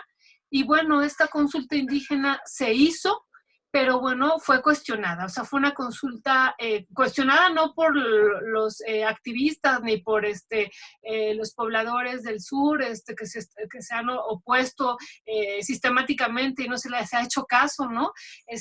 Sino por el Alto Comisionado de las Naciones Unidas diciendo, primero, que no había información suficiente, que había sido muy poco el tiempo de la consulta. Dos, que solamente se habían presentado los elementos positivos y nada negativo, o sea, es decir, el proyecto no va a tener ningún elemento negativo. Y bueno, los pobladores preguntaban qué elemento negativo va a haber, y lo que siempre le respondieron en la consulta es ninguno, ¿no? No había elementos para responder. Y bueno, el alto comisionado de las Naciones Unidas señaló que tampoco había una manifestación de impacto ambiental. Y otro elemento, o sea, que eso es grave, ¿no? Y otro elemento es que cuando las autoridades, porque eso hay que decirlo, fueron las autoridades agrarias y municipales las que participaron en esta consulta y no pasaron de 1,600 en un territorio donde la población indígena son de casi, bueno, más de 3.5 millones de habitantes, ¿no? Y bueno, algo que ellos señalaron es que siempre decían los pobladores, es que necesitamos agua, necesitamos caminos, necesitamos drenaje, necesitamos salud, necesitamos educación, y la respuesta reiterada del gobierno mexicano, de los que fueron a promover la consulta y a realizar esta consulta, que nada más fueron 2 fines de semana, lo que decían es, no se preocupen, el tren les va a traer todo eso. O sea, les va a traer agua, les va a traer educación, les va a traer salud. O sea, entonces ustedes voten a favor del tren porque todo eso se va a solucionar con el tren, ¿no? Entonces, ese es otro argumento pues que se le ha dado a la derecha, ¿no? Y un tercer argumento, y que con eso cerraría, es pues todos estos elementos que han estado como presentes en torno a las licitaciones. Por ejemplo, el primer tramo de la licitación se entregó a una empresa que se llama Motengil, que es la que lidera el consorcio, y bueno, es una empresa que fue ampliamente beneficiada, y bueno, ahí lo publicamos ese día en la jornada, el día que está señalando Mario, que fue beneficiada por el gobierno de Peña Nieto, y bueno, eso está documentado, ahí damos las cifras, pero está documentado directamente en el portal de Compranet. Ahí podemos ver todos los contratos que se le dieron, el monto que se le dio, que incluso es un monto similar al consorcio, al monto ganador de este consorcio, ¿no? Para que veamos la magnitud, ¿no? Son 15 mil millones de pesos, ¿no? Entonces, estamos hablando de una cantidad fuerte, ¿no? Incluso algunas secretarías ni siquiera alcanzan ese presupuesto, estamos hablando de una cantidad onerosa, ¿no? Y bueno, también de este primer consorcio está la llamada 4C, esta empresa china, que ha sido documentada también, además de que fue inhabilitada por el Banco Mundial por su corrupción que ha tenido, aunque Fonatur dice, no importa que haya sido inhabilitada por la corrupción, ya no está vigente. La denuncia que hizo el Banco Mundial y la inhabilitación y este proceso de que ya no le iba a dar más contratos por su corrupción venció en 2017. O sea, hace apenas unos años, ¿no? O sea, ese año le levantó el castigo el Banco Mundial. Y bueno, eso no lo consideró el gobierno. O sea, nunca pensó que le estaba otorgando una licitación a este tipo de empresas. Y bueno, y el segundo tramo, ya sabemos la historia. Bueno, antes, perdón, esta empresa de 4C está acusada en África de sus malas prácticas que ha tenido con los empleados. Y bueno, y aquí está este libro que se llama la silenciosa conquista china, ahí se los dejo, donde está documentado el proceso dicen los testimonios de esclavización que ha llevado a cabo esta 4C en África, ¿no? Entonces, bueno, ahí está documentado, no para que ustedes lo puedan consultar, es muy, muy interesante. Y bueno, todo esto el gobierno mexicano, el llamado gobierno de la 4 Transformación, no lo consideró. Dijo, pues le damos a porque es el que mejor oferta realiza, ¿no? Y pues les dio la licitación a ellos. Eso es por una parte. Y por otra parte, pues ya sabemos a quién le dio el tramo 2, se lo dio a Carlos Slim, ¿no? Entonces, el tramo 2 de la licitación, pues se lo está dando pues al hombre que hizo su fortuna pues con el proceso de privatización de Teléfonos de México, pero también con el proceso de privatización de los minerales, ¿no? Y bueno, entonces realmente pues es cuestionable esto. Y a esto, con eso cierro, le agregamos, que es parte de esto, pues todos los, o el proceso que va a haber ya de capital, de arribo de capital privado a estos territorios donde se van a construir las estaciones y las ciudades. Eso ya no va a ser esto que le vamos a pagar a Carlos Slim y a estas otras empresas, a la 4C y a Motengil. Esos son recursos públicos, son recursos nuestros de la nación. Le vamos a tener que pagar estos 150,000 millones de pesos a estas empresas y a otras que iremos conociendo en unos días, ¿no? Que nos vamos a llevar otras sorpresas. Pero la otra parte, lo más fuerte, es lo que va a ocurrir en las ciudades que se van a construir, porque ahí no va a ser ya capital público, ¿no? Que aquí ya tiene su cuestionamiento. Ahí va a ser capital privado completamente. Van a ser las fibras financieras, los fideicomisos que cotizan en Bolsa Mexicana de Valores, o los CECADES, ¿no? Los capitales, los certificados de capital de desarrollo que se están proponiendo. Entonces, ahí sí, eso sí preocupa. Muy bien. Tania tiene la palabra. Doctor, comente después Tania. ¿Quién más alzó la mano? Sí, doctor. Bueno, yo quiero simplemente volver a preguntar para entrar en la discusión con los asistentes, volver a plantearte la pregunta sobre la naturaleza de la ciencia en México. El CONACYT ha patrocinado varias mesas, algunas de las cuales tú has participado. Y es muy claro el debate que se está dando al interior de la comunidad científica de cuál es la naturaleza de ciencia, la misma naturaleza de la ciencia que debemos estar, bueno, que se está en discusión en este momento. Tú eres una participante muy activa en este debate, en esta problemática sobre la naturaleza de la ciencia en México en este momento. Si pudieras hacer un breve comentario sobre eso antes de ir a los asistentes. Sí, bueno, pues quisiera comentarles de manera anecdótica que el año pasado fuimos convocados un grupo, pues yo diría al principio como de 50, pero después terminamos como 30 profesores, investigadores por CONACYT para hacer pues un estudio inicial sobre los impactos que podría traer el Tren Maya en el sureste del país. Y bueno, después de algunos meses de trabajo, llegamos a un documento final que, bueno, se hizo público y después en primera plana el diario El Universal lo sacó el 9 de febrero. Digo, me acuerdo de la fecha porque fue después del 8 de febrero de la marcha histórica de mujeres, ¿no?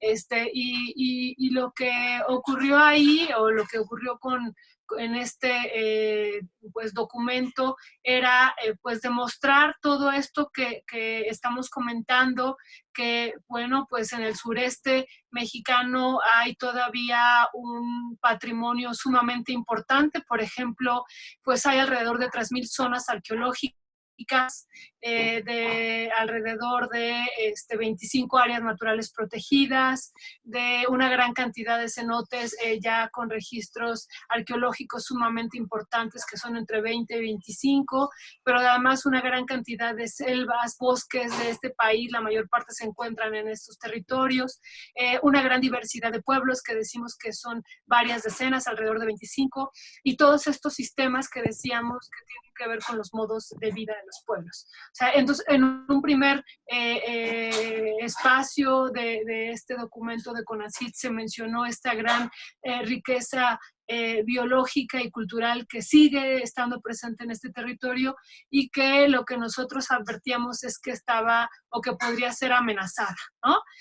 Y bueno, tomando algunos casos pues de referencia, como el caso de Cancún, donde Fonatur también promovió y llevar el desarrollo y transformar este territorio, Cancún y la Riviera Maya, pues lo que nosotros advertimos es que había serios peligros, uno de desplazar a la población local, de despojarla de la tierra, de realmente de llevar a cabo un proceso de proletarización, o sea, es decir, un proceso de acumulación, así lo llamamos, no hay en el documento, pero así lo hemos estado reflexionando, de acumulación por desposesión, que realmente sí revive algunos procesos de acumulación originaria, aunque sería incorrecto utilizarlo, ¿no? O sea, es decir, un despojo de la tierra legal, ¿no?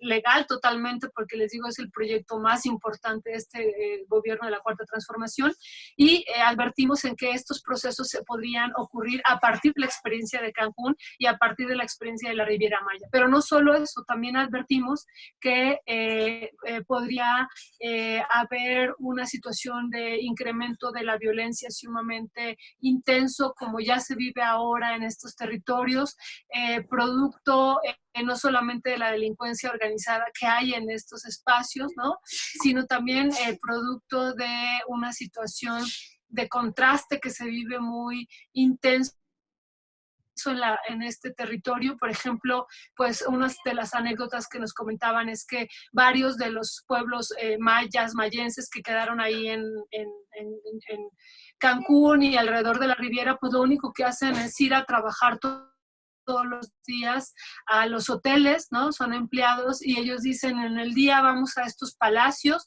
y en la noche regresamos a pues lugares donde no tienen ni luz, ni agua, ni drenaje, y hay unas realidades que contrastan sumamente. Hay varios mundos, ¿no? Un mundo completamente de opulencia y este mundo nuestro en el que nos sumieron a nosotros, pues de miseria, ¿no? Entonces, de estas zonas periféricas que se construyeron alrededor de Cancún y de la Riviera Maya, e insisto que fueron construidas desde Fonatur, ¿no? Desde quien hoy impulsa, aunque es otra administración, pero pareciera que no, pues desde mi perspectiva, que sigue privando esta idea de ganancia.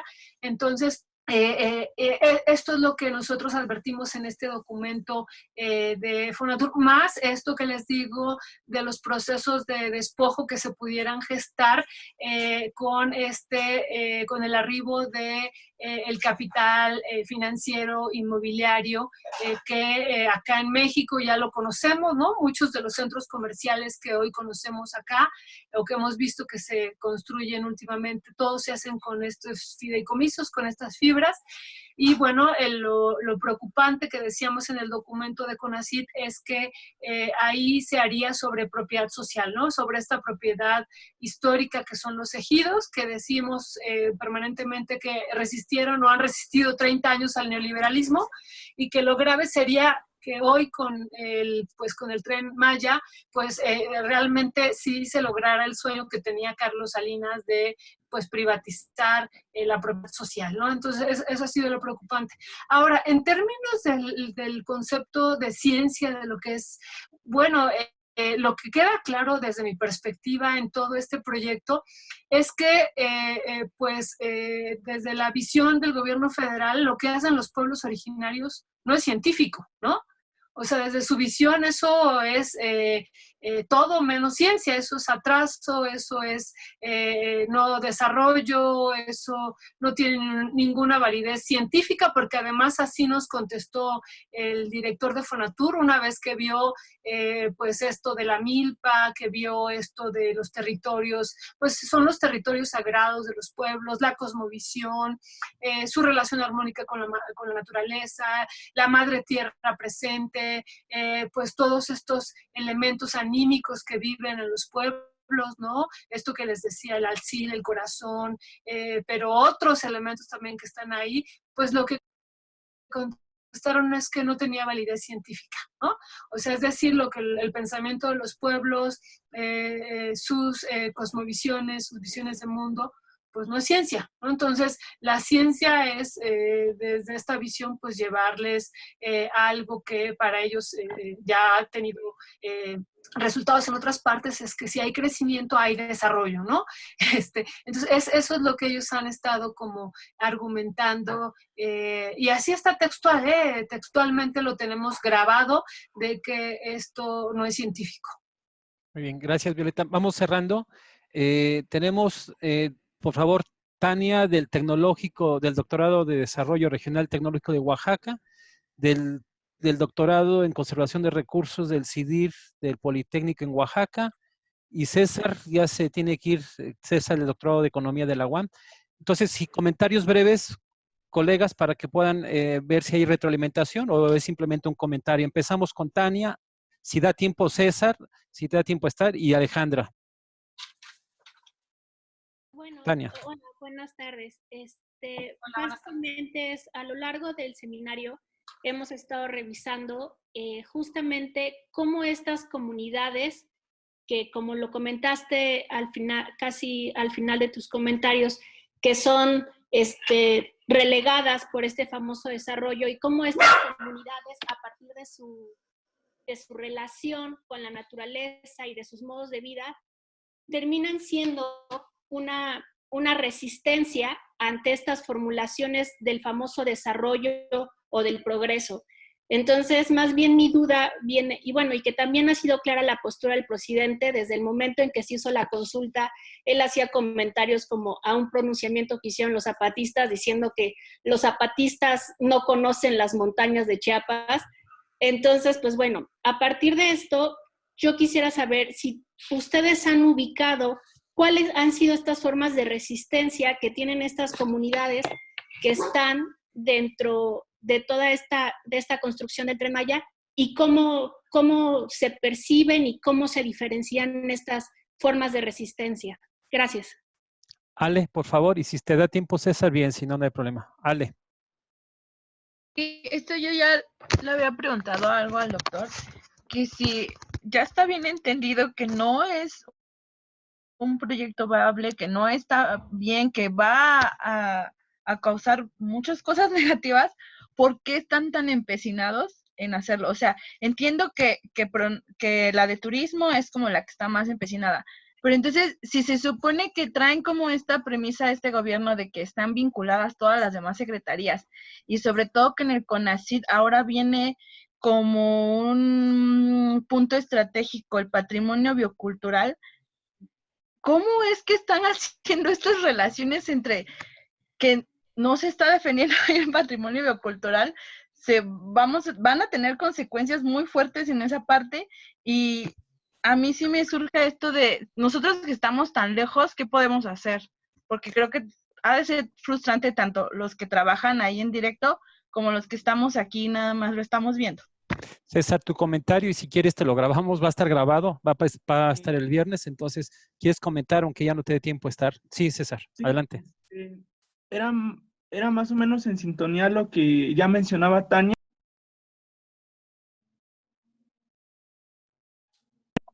Tiene lo que decía esta Tania, ¿no? ¿Cuáles son los procesos de resistencia? ¿Cómo están viviendo los pueblos mayas? ¿Y cuál es el panorama que se ve, ¿no? Si es que va a existir algún tipo de desobediencia civil, algún tipo de resistencia más allá de lo cultural que mencionaba Tania. ¿Cuál es el panorama que se vislumbra en la construcción y en el desarrollo del Tren Maya? Y eso sería todo. ¿Del Colegio de Puebla había alguien, pero no ve? ¿Quién alzó la mano del Colegio de Puebla? ¿Del doctorado? Yo nada más mencioné un comentario, no sé si alguien más en el dilo. grupo. Sí, por favor. Preguntaba cuál es la postura del doctor Víctor Toledo, porque él tiene como esta posición de que sí toma en cuenta los saberes y todo lo biocultural como la milpa. O sea, ¿cuál ha sido su posición como director de la Semarnat? Porque ya pasó la aprobación. O sea, se supondría que debería de haber una posición en la que es contraria a esto, ¿no? Que es si ha opinado algo o qué ha pasado. Gracias. Gracias, Aura. Sí, Violeta, con esas para no saturar más. No, bueno, muchísimas gracias por las preguntas. Entonces, me queda claro que el día viernes lo van a ya socializar con los otros compañeros, ¿verdad? Así es. De hecho, ahorita fue, sí. Perfecto. Sí. Bueno, lo primero que pregunta Tania, de cuáles, y que se relaciona también un poco con la pregunta de César y de Alejandra, bueno, es esto de las resistencias. Hace unas semanas, algunos pueblos en Yucatán y en Campeche intentaron meter algunos amparos para que no se siguiera construyendo el Tren Maya, y la respuesta del Estado mexicano fue no aceptar los amparos, no aceptar ni siquiera que presentaran los amparos, con la argumentación de que frente al COVID no era una situación de urgencia. Sin embargo, el Tren Maya sí es una situación de urgencia porque ya se está construyendo aún con COVID, ¿no? Entonces, bueno, parte de la resistencia ha sido frenada por el Estado mexicano al no dar cabida a un derecho que tenemos todos de los amparos. Eso es número uno, ¿no? No obstante, se han ganado hasta el momento 2 amparos, ¿no? O sea, se ganó este amparo en Calakmul, ¿no? Que se dio al principio prácticamente del proceso, y se ganó un amparo la semana pasada, el viernes nos enteramos con un gran gusto, pero bueno, ya ahorita les platico. Se ganó un segundo amparo donde se prohíbe la construcción en la zona de Palenque, en el primer tramo, Palenque, Ocosingo, Salto de Agua, por salvaguardar el derecho a la salud del pueblo chol. Pero bueno, lo que ha contestado Fonatura a este segundo amparo ganado es que pues no prácticamente dice no me importa, no hay ninguna afectación a la salud. Primero dijeron no tenemos conocimiento, entonces no, si no tenemos conocimiento de este amparo, pues no procedemos, no hay ninguna, no procedemos a cancelar absolutamente nada. Y pues de todos modos esta idea permanente de que pues aunque haya amparos, esto se va a seguir haciendo, ¿no? No sé si ustedes recuerdan, y que yo lo repito permanentemente, es alguna pues conferencia de López Obrador, él señalando llueve, él señalaba lo siguiente, ¿no? Llueve, truene o relampaguee, el Tren Maya se va a hacer, le guste a quien le guste, ¿no? O sea, quieran o no quieran, se va a hacer. Entonces, esto que preguntaba Tania de cuáles han sido las resistencias, pues ha habido muchas resistencias desde mi punto de vista. Incluso hemos hecho una base de datos de todos los pronunciamientos, expresiones que ha habido desde la península, y ya llevamos muchísimos dentro de esta base de datos, pero nada ha sido escuchado, ¿no? Desde el EZLN, pues las asambleas mayas, pero otros colectivos alrededor de las resistencias del maíz, pero una cantidad infinita también de instituciones académicas, de investigación, de organizaciones, pero no, simplemente la respuesta del gobierno mexicano es, pues no hay ninguna oposición que pare esto, ¿no? Entonces, esa ha sido la idea permanente, ¿no? ¿Por qué están tan empecinados? Pues es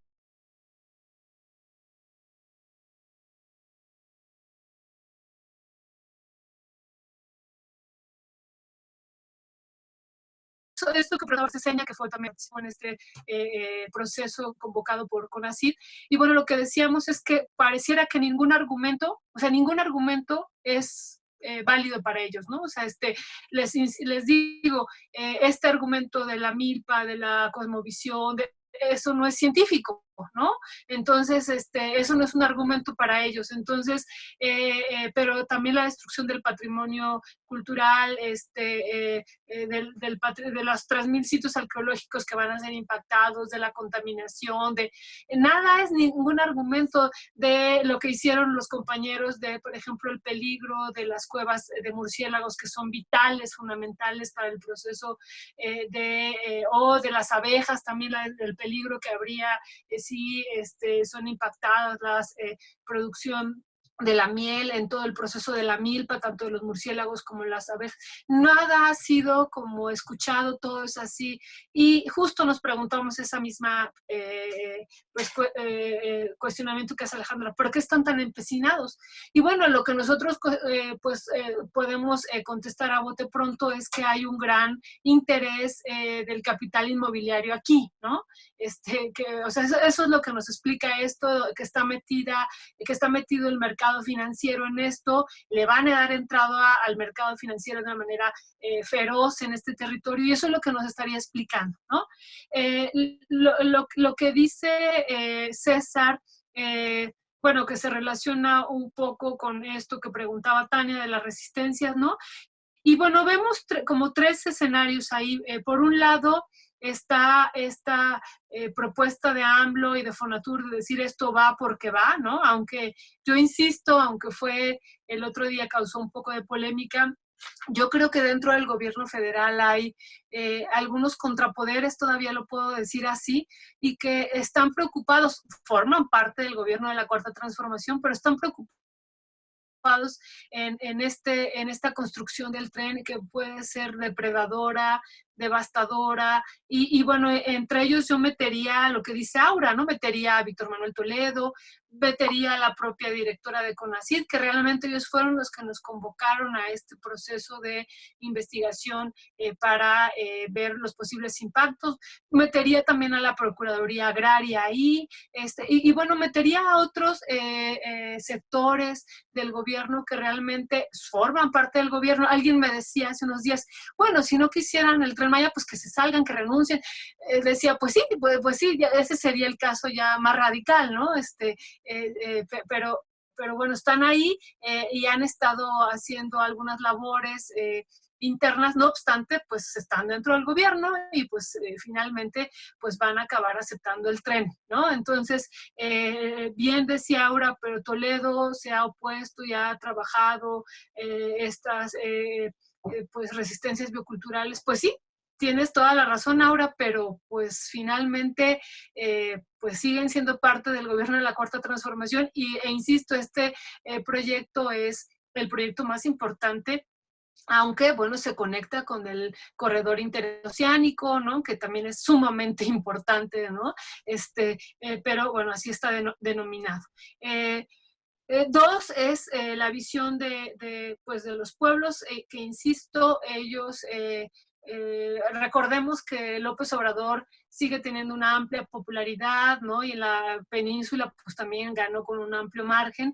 Y bueno, pues también en algún sentido es cuando les dicen vamos a traer un tren, pues sí hay miedo de que, porque así está incluso en las actas de asamblea, de la consulta, a las autoridades agrarias y a las autoridades municipales, es, oigan, pero sí estamos preocupados qué va a pasar con la tierra, ¿no? Entonces hay una preocupación, o sea, a pesar de que está todo este fenómeno todavía de López Obrador, ¿no? O el fenómeno del voto, ¿no?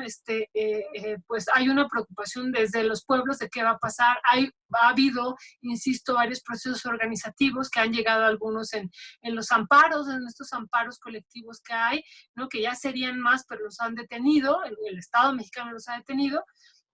Y 3, eso que también hay que dejarlo muy en claro, que era a lo mejor por lo que nos convocó Mario y me convocó, esto de la derecha, ¿no? La derecha también, hay que decirlo así, está aprovechando pues todos los errores garrafales que está habiendo, graves, para la construcción de este tren, y está aprovechando también esta coyuntura para golpear a López Obrador.